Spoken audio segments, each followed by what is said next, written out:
Bom, gente, boa noite.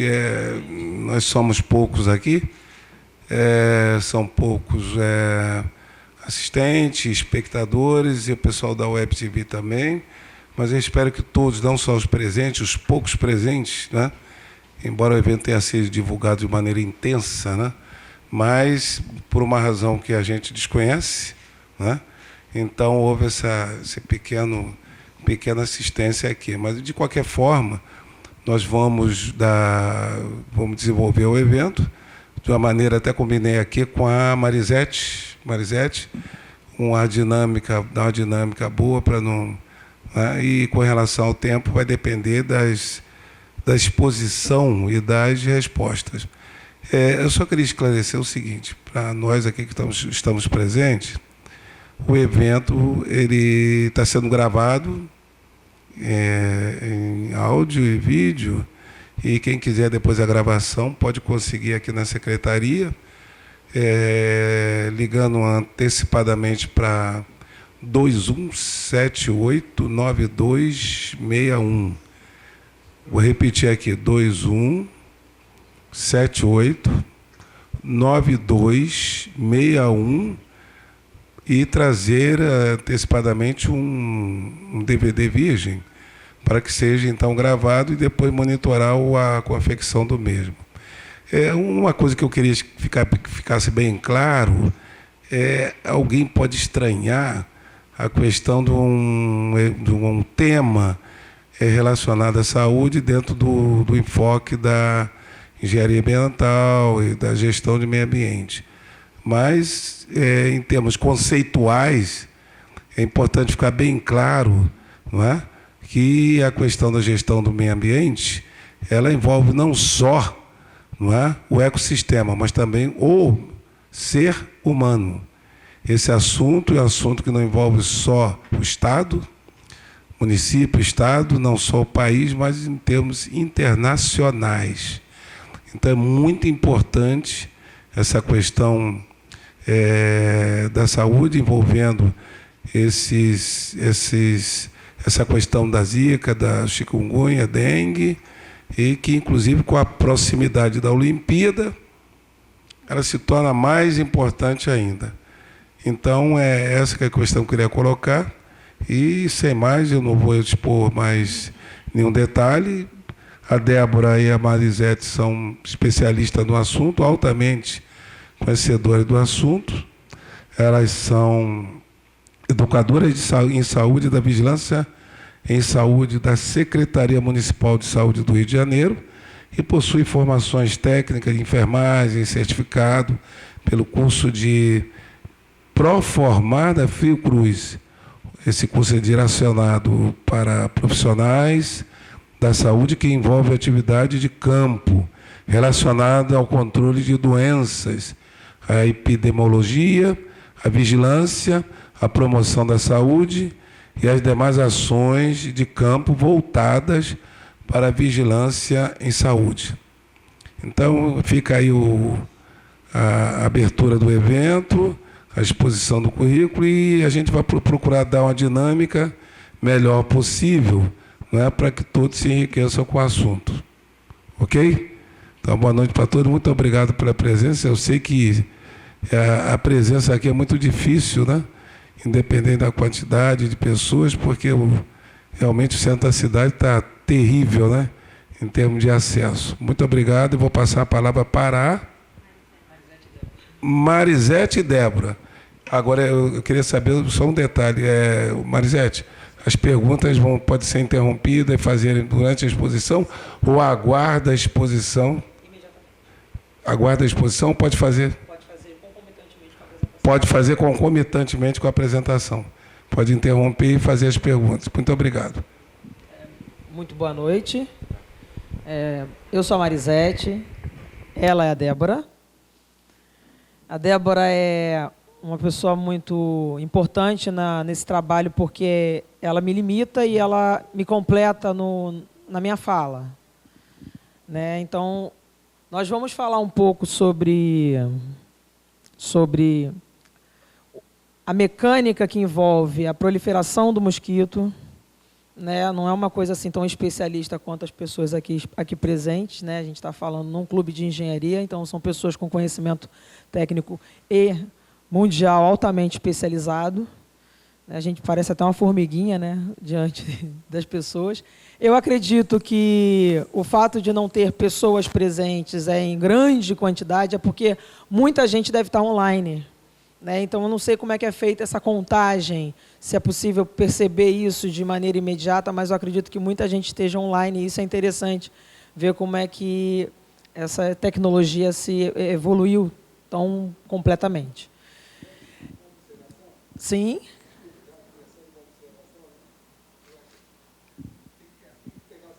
Ele está ligado. Ei, som. Melhorou? Ok, obrigada. Desculpa, é só uma observação. Meu nome é Ibado Santos Silva, sou da Divisão de Recursos Hídricos.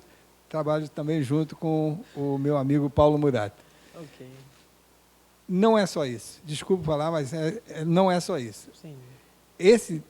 Essa palestra sua, ela é um documento. Sim. E isso vai ser armazenado na nossa biblioteca para estar para consulta. Excelente. Para todos e para sempre. Excelente. Muito obrigada. Então, é uma honra, mais uma vez, ser convidada no Clube de Engenharia. E o nosso primeiro slide, ele quase resume, né, o que é feito no trabalho do agente de campo no combate às endemias, porque ele traz a fotografia de uma indústria, uma escola, né, com bastante criança, porque, na realidade, são os nossos maiores aliados, e uma comunidade, no caso, a comunidade onde eu moro, é a comunidade da Providência. Por que eu falei das crianças? Porque quando a gente comenta com as crianças, quando a gente passa a quantidade de informação que nós temos, mesmo sendo no nível de adulto, as crianças elas guardam essas informações e elas imediatamente reproduzem as ações. E elas são os maiores aliados que nós temos. Pode passar. O segundo slide que a gente apresenta... Cadê a seta? Não passou? Vê no clique. Vê no clique do mouse. Não vai? Parou? É um problema técnico? Ah, ok. Pode passar isso, Débora. Ué, cadê o... Bom, o nosso segundo slide, volta, por favor. Eu tinha colocado uma fotografia aqui embaixo, mas eu posso comentar essa fotografia. Era a fotografia que foi feita durante a Copa do Mundo, em que a torcida japonesa trouxe sacolas azuis e ela recolheu a própria produção de inservíveis que foram utilizados durante o evento. E a mídia, num ato muito interessante, ela fechava muito a câmera no local onde estava a torcida japonesa, porque eles acabaram limpando o próprio local onde eles estavam e o local da torcida brasileira também, né? Porque são culturas diferentes. Então, o tratamento que é dado ao lixo e a forma como ele é descartado na cultura japonesa, ele é diferente da nossa. Infelizmente, a cultura brasileira ela tem alguns defeitos que podem ser sanados com educação, e isso lá é feito desde a escola pequenininha, lá a nossa primeira série, né, a nossa segunda série, não do maternal, mas da primeira à segunda série, isso é uma coisa fixa já. E acima dessa fotografia entrava como foi que isso aconteceu, qual a letalidade, como eles são. Então, nós vamos ver quem são os transmissores, os vírus que eles carregam. No caso de 3 doenças, nós temos fotografia eletrônica de vírus. E nós vamos saber, né, qual deles é o mais letal, né? Por que existe esse perigo? Pode passar. Bom, primeira informação que eu gostaria que não fosse esquecida, e é a principal, eu posso falar aqui 1 milhão de coisas, mas essa não pode ser esquecida. O mosquito ele não põe o ovo na água. Se todos repararem, o mosquito fêmea está parado aqui na lateral desse recipiente. Pode ser ele uma tampinha de refrigerante, de cerveja, pode ser uma tampinha de água, pode ser um copinho, pode ser uma caixa d'água.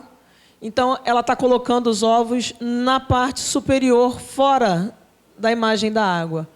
Por quê? O mosquito é um animal interessante, ele pensa em autopreservação. Então, ela, além de não colocar o ovo na água, ela espalha em vários recipientes. Esse é o estilo do mosquito Aedes aegypti. O Culex quinquefaciatus, que é o outro mosquito pernilongo marrom, ele coloca os ovos na água em jangada. Só que a proporção de mosquito Culex quinquefaciatus para o Aedes aegypti é de 1 Aedes aegypti para 3 Culex quinquefaciatus. Então, é maior número do que o Aedes aegypti. Mas, infelizmente, essa mosquita, se é que assim eu posso chamar, ela espalha os ovos.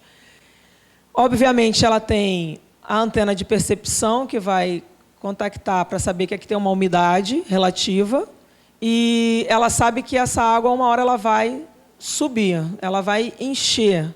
Quando ela enche, ela entra em contato com o ovo. Esse ovo, em meia hora, ao contato com a água, seja ela água limpa ou água com algum tipo de rejeito, essa larva vai eclodir, ela vai nascer.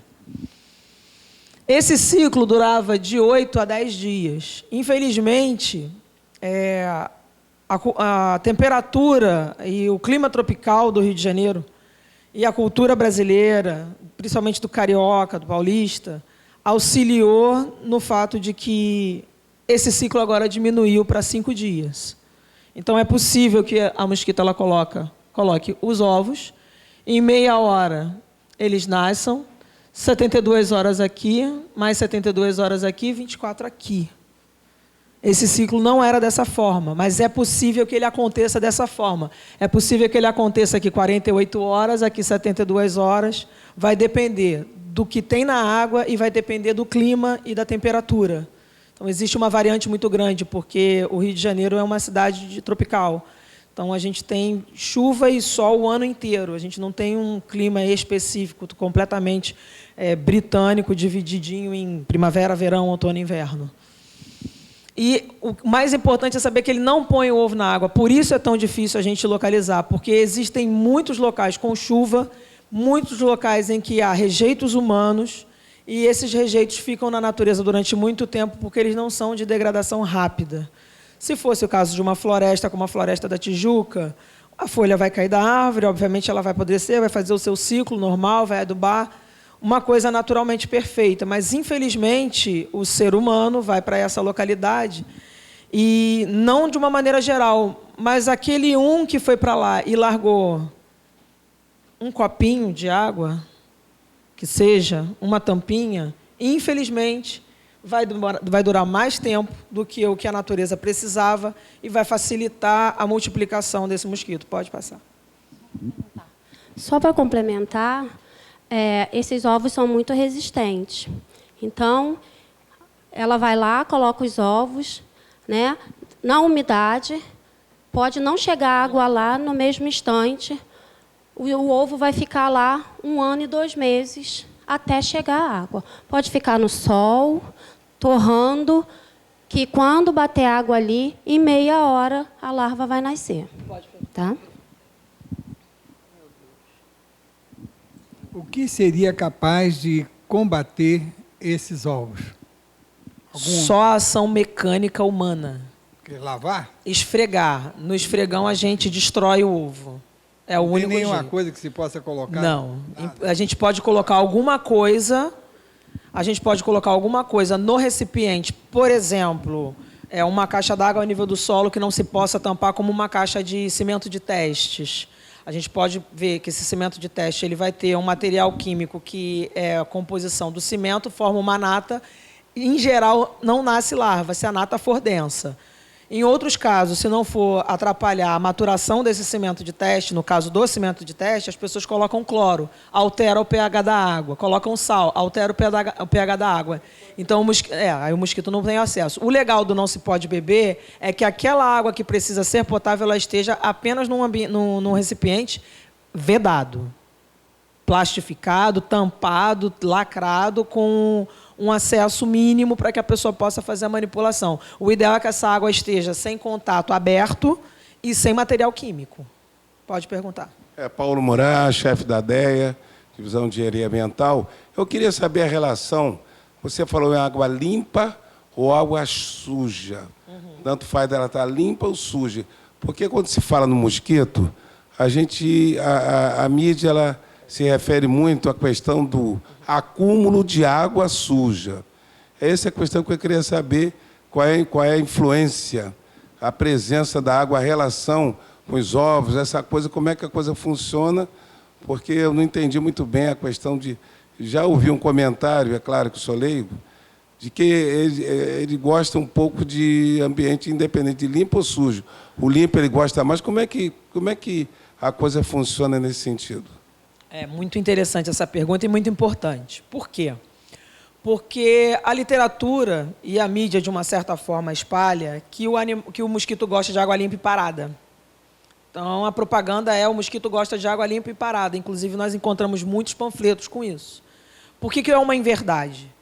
Porque quando o mosquito está nesse estágio, que é o estágio de larva, 1, 2, 3 ou 4, é o único estágio que a larva, é o único estágio do mosquito que ele se alimenta, é na larva. Inclusive, o nosso larvicida, o piriproxifem, ele só pode ser utilizado se houver larva, se houver pupa, não. Por quê? Porque se tiver água limpa, ela coloca o ovo. Se tiver água suja, ela também coloca o ovo. O importante é ter a umidade. No pensamento humano de autopreservação e de sobrevivência, o ideal é que onde estiver faltando um recipiente com água limpa, ela se adapte. Então, o mosquito fêmea se adaptou muito bem à água com rejeitos. A água das garrafas de bebida, a água de coco que resta dentro do coco. Inclusive, esse tipo de material, né, o coco, a própria cevada, ele ajuda na alimentação da larva. Se tiver biscoito na água, vai ajudar na alimentação da larva. Então, o nosso larvicida atua nesse estágio, ela se alimenta e não deixa de ser larva, porque ele funciona como se fosse botox, ele paralisa, ele não permite que a larva passe de larva para a pupa. Não existe essa transição genética. Então, independente da água estar limpa ou suja, por quê? Porque quando a água está limpa e a larva nasce, o que vai ficar na água depois que o mosquito sair da pupa? A exúvia da pupa. Essa exúvia, ela fica aqui na água, vai se degradar, que é uma casquinha de queratina, e ela fica na água como material orgânico do próprio mosquito. Então, a larva vai se alimentar do que restar. Então, tecnicamente, existe essa problemática da gente ouvir que o mosquito gosta de água limpa e parada, quando, na realidade, ele gosta de lugar úmido. Onde está úmido, ela vai colocar o ovo. Então, eu concluo aqui, como leigo, que o negócio, então, é matar o mosquito, né? Combater matando ou não. Aí eu já estou antecipando, sei que você vai comentar isso aí, né? Mas, enfim. Então, é evitar que ele viva, né? Digamos assim, de uma maneira elegante. Se identifica, né? Se identifica. Boa noite, meu nome é Tadeu Morelli, da Comissão Nacional de Energia Nuclear, aposentado. Comissão Nacional de Energia Nuclear, aposentado. Eu queria te fazer uma pergunta. Digamos que uma pessoa saia e deixa a pia dele, fechou embaixo, não vai sair água, tá? E ele deixou um pouquinho de detergente. O mosquito vai sobreviver ali? Ele vai fazer a larva ali? No detergente é impossível. O detergente ele tem material ácido.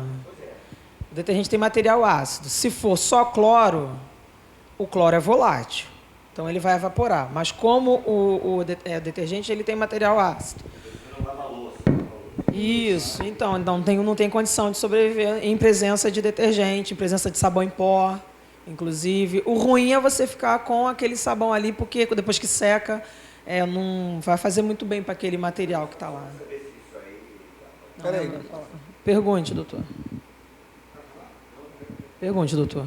Só um detalhe, acho que é interessante ela desenvolvendo, senão vai ficar preso só pergunta. Para não esquecer, tá? Desculpa, Ibado Santos, né? Eu trabalhei na área ambiental durante mais de 30 anos, né? E quando começou a surgir a questão da dengue, naquela época, né? E aí eu trabalhando na unidade de conservação, o que nós fizemos em relação à caixa d'água, tá? Não é para tudo, isso aí serve só para caixa d'água, né? Nós, primeiro, colocamos uma tela né? Uma de tela, tule, né? uma Tela de tule, né? de plástico, né? Porque não pegar, né? Na intempérie, em cima da caixa d'água que tinha, e colocamos uma tampa, um elástico para cobrir, vedar a entrada de mosquito.